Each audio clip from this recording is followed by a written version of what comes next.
Everyone, मैं Pritam Kumar code reader अपने channel Pritam short and learning में आपका स्वागत करता हूं।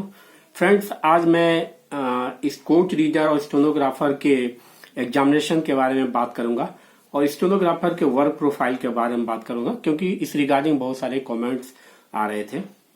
फ्रेंड्स, मैं अब जैसा कि आप जानते हैं कि बिहार सिविल कोड द्वारा कोड रीडर और स्टेनोग्राफर का एग्जामिनेशन ले लिया गया है और उसका आंसर की भी बिहार सिविल कोड के द्वारा अपने साइट पर प्रकाशित कर दिया गया है। इसलिए अब आपकी बारी है कि रिजल्ट आने का वेट मत करिए, आप लोग प्रैक्टिस में लग जाइए। जितना ज्यादा से ज्यादा प्रैक्टिस करेंगे उतना आपको एग्जाम में हेल्प मिलेगी। कोड रीडर के लिए मेंस के साथ साथ स्किल टेस्ट का भी तैयारी करना पड़ेगा आपको। इसलिए आप रिजल्ट का वेट मत करिए, अभी से स्टार्ट कर दीजिए।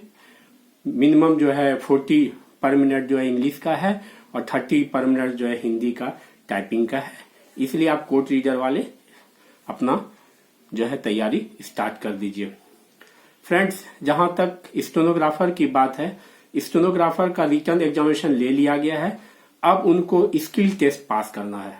इसलिए जो भी स्टूडेंट स्टेनोग्राफर का तैयारी कर रहे हैं बिहार सिविल कोड के लिए, वो अपना तैयारी स्टार्ट कर दीजिए और स्किल टेस्ट का प्रैक्टिस जो है डेली करिए, ताकि आपको एग्जामिनेशन में किसी तरह का डिफिकल्टीज का सामना नहीं करना पड़ेगा।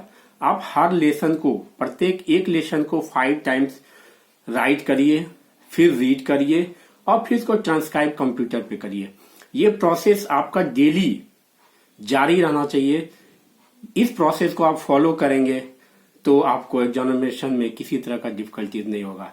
अगर आप डिक्टेशन लेने के बाद आप सिर्फ राइट कर लिए डिक्टेशन, ना उसको रीड किए ना ट्रांसक्राइब किए, तो ये आपके लिए प्रॉब्लम हो सकता है एग्जामिनेशन में। आपको लगेगा कि मैंने तो डिक्टेशन राइट कर लिया तो मैं रीड भी कर लूंगा, ट्रांसक्राइब भी कर लूंगा। लेकिन जब आप एग्जामिनेशन में रीड और ट्रांसक्राइब करने के लिए बैठेंगे तो आपको पता चलेगा कि हमको उसको आउटलाइंस को पढ़ने में प्रॉब्लम हो रही है। इसलिए एक बात का ध्यान रखिए, जो भी स्टूडेंट स्टेनोग्राफर का तैयारी कर रहे हैं वो किसी भी डिक्टेशन को मिनिमम 5 टाइम्स लिखिए, उसको रीड करिए, फिर ट्रांसक्राइब करिए, कंप्यूटर पे टाइप करिए।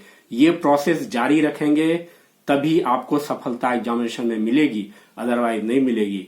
वैसे मेरे तरफ से सभी स्टूडेंट को best of luck for skill test, और अभी से आप तैयारी को जारी रखिए, क्योंकि स्टेनोग्राफी का स्किल टेस्ट स्टेनोग्राफी एक नया लैंग्वेज है, उसको एडॉप्ट करना स्टूडेंट्स के लिए आसान नहीं है। लेकिन जो स्टूडेंट इस टॉपिक पे प्रैक्टिस जारी रखेंगे कंटिन्यूअस, वो अच्छी तरह से शॉर्ट हैंड को लिखेंगे, रीड करेंगे और उसको ट्रांसक्राइब भी करेंगे।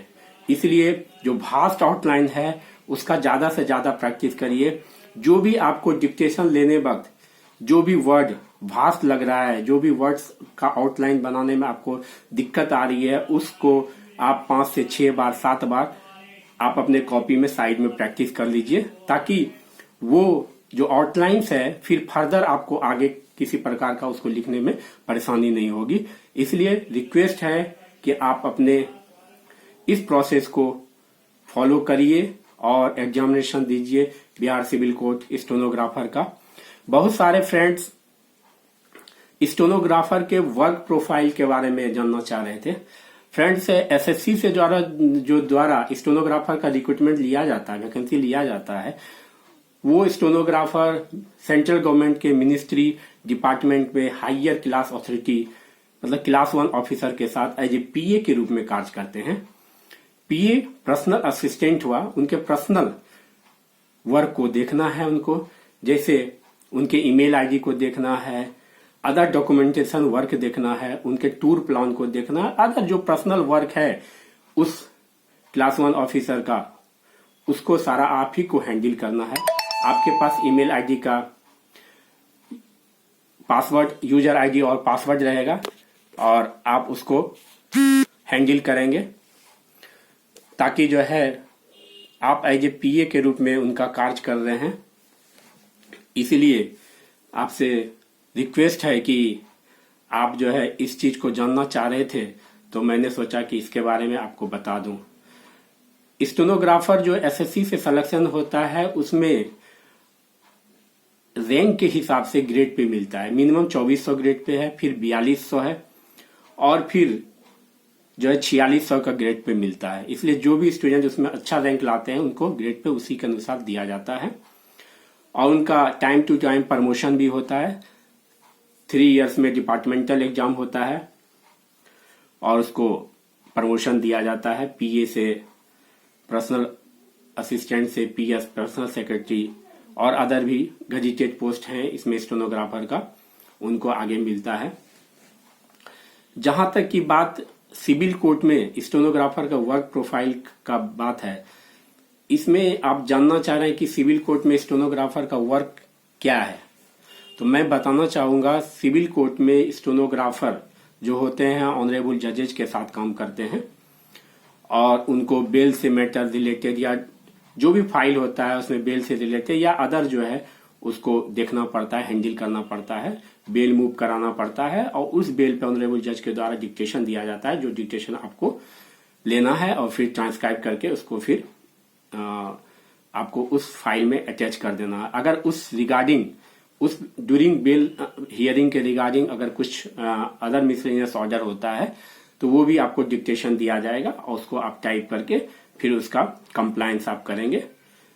तो मोस्टली यही वर्क है। जैसे कुछ फाइल का फाइनल जजमेंट होता है उसका डिक्टेशन आपको दिया जाएगा और उसको आप डिक्टेशन लेंगे, फिर ट्रांसक्राइब करेंगे, फिर उसको प्रिंट आउट देके उसमें साइन होके वो फाइल में अटैच हो जाता है। मोस्टली ये वर्क है और टाइम टू टाइम ऑनरेबल जजेस के द्वारा जो भी डायरेक्शन दिया जाता है वो आपको फॉलो करना है। कुछ मिसलेनियस वर्क भी रहते हैं, उनका पर्सनल वर्क भी रहता है, उसको देखना है आपको। तो मोस्टली यही कार्य है स्टेनोग्राफर का और इनका प्रमोशन भी आगे होता है। तो इसलिए जो भी स्टूडेंट इस रिगार्डिंग जानना चाह रहे थे कि वर्क प्रोफाइल क्या है, तो इसका सेम प्रोसेस यही वर्क प्रोफाइल है सिविल कोर्ट में कि ऑनरेबल जजेस के साथ आपको काम करना है और फाइल को डील करना है। फाइल में डिक्टेशन जो भी दिया जाएगा उनके द्वारा वो आपको डिक्टेशन लेना है और उसको फिर आपको ट्रांसक्राइब करना है। तो मैं आपके आज के लिए इसी वीडियो को यहाँ इस वीडियो को अपना समाप्त करता हूँ और आशा करता हूँ कि आपको ये वीडियो अच्छा लगा होगा। थैंक यू, धन्यवाद।